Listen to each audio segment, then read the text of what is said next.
Writing prompt: everyone in the world is shown a picture of their soulmate, but given no other information about them. The image you're given shocks you. I take a long sip of my tea as I check my transmissions for the MNE233 operating task list.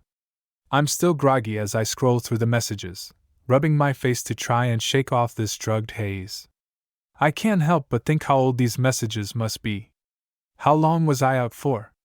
I look at the computer and see 175 years have passed. The full realization comes down on me and I snap awake. I've just burned through 175 years of human history in what feels like a good night's sleep. I check the screen and see we are almost at the mining site. My mind is now clear.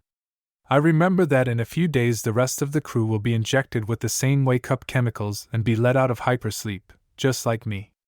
A wave of panic hits as it now registers in my brain that I have limited time to get everything prepped on the ship before the very well-paid miners wake up. The money didn't really matter much to me. I'll be a wealthy man by the time I get back to Earth in another 200 years. Not as rich as the palladium miners, but pretty darn close. I take another sip of my tea and see the computer has put together a summary of everything of importance that has happened on Earth since we've been gone. As I read through the highlights, I come across something I don't understand. Is my head still groggy from the hypersleep? I had to read it back to myself out loud to comprehend the statement. A new era of peace begins as all humans have been sent a photo of our soulmate by the global AI? I pause, trying to comprehend. What in the F? I scramble through my messages, looking for any other information about this. There is no way this is true. This has to be fake. It would be impossible to keep scrolling through decades of old messages to find this soulmate picture. I call out to the computer. Computer, are there any messages with photo attachments? The computer brings up 24 messages. I scroll through some of them, seeing photos of what I am assuming are historical events on Earth. The first meeting of the Terran Union, the first contact with a non-human species, humans and non-humans building a massive station ring. Then, I freeze as the photo comes on my screen.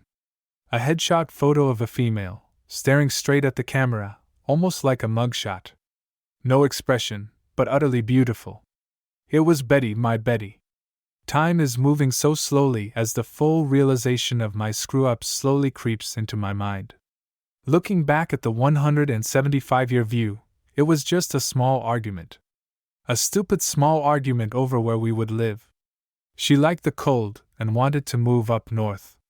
It was so snowy and we could sit and read by the fire. Lots of land where we could raise kids and have a few farm animals. I just had to be in a city. Small, cramped apartment that was next to our favorite pizza place. I had dreams of raising the kids and bringing them to museums, traveling on the light rail, going to street festivals every weekend. A simple, stupid argument that probably would have been forgiven with an apology. Instead, I signed up for this stupid job.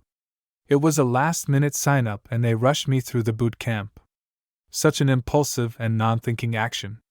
I thought being gone for hundreds of years would help to get over the breakup. Nope, the heartache is still there. For me, it felt like I had just seen her walk out the door a week ago. Our dumb argument over our future. Now there is no future. In fact, I don't think we had even broken up. She just went to stay with her mom for a week or so until I settled down. I reacted by immediately rushing out to join this crew. Why? To make her regret walking out? Maybe. I'm not a good guy. I don't mind the cold anymore. Now I wish and pray to spend even another moment with her in a winter wonderland. Tears streaming down my face, I managed to get out. Computer, what happened to Elizabeth Porter, born on Earth in 2099, hometown Philadelphia? I hope that maybe, through some miracle, she was still there. There was a printout on the computer screen. Elizabeth Porter. Born 2099. Philadelphia, Pennsylvania, United States. Died 2177. Philadelphia, Pennsylvania, United States. No spouse, no offspring. No notable accomplishments. End of bio. She never left Philly. She never got to live in the North. Was she waiting for me? I'm so impulsive. Why did I sign up for this FN trip? My soulmate. She was my soulmate. I knew that before I got any email. Now I'm all alone.